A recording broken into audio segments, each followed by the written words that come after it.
when people talk about the internet growing, I think you have to remember how that is defined, or how it has grown, and in the sense that it's grown. It's not just a bunch of new websites or a bunch of people sending email. It's all of that, but then it's also the growth of voice over internet protocol services like Skype and Uvu. It's also mobile. It's a whole number of different things are now drawing what we call internet resources.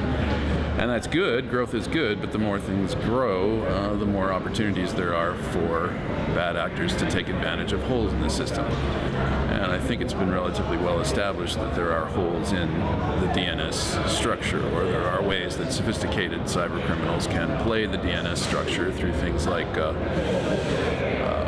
caching, through things like fast flux, in which fast flux basically is a way to cover your tracks if you're a criminal. You in essence change your address very quickly as you're moving from one location to another, or moving your front for stolen merchandise from one location to another. That's kind of a basic explanation. It's not exactly accurate, but the more that the internet grows and the more holes there are, the more links there are into it, obviously the more that security, stability, and safety can be an issue. And I think we're now also seeing at the same time some concerning things about cyber terrorism. The Stuxnet malware, which was put together by, well, I'm not sure they've actually solved who put it together, but the US and Israel are most likely the two involved.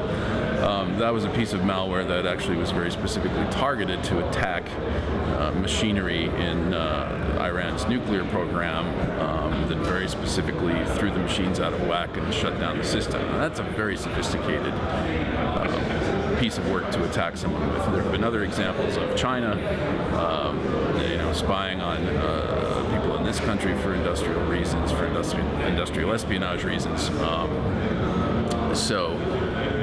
The more you see growth in this area, the more there are concerns for safety, security, and stability. And one of the things that I think is important to remember is that ICANN doesn't necessarily have all the answers when it comes to that. So they need people who are interested in getting into the depths of the root servers and the IANA contract, and whether ICANN's going to get it again. And really understand some of the basic underpinnings about how the internet works, so that you can participate in coming up with ideas for how ICANN is going to address potential future threats.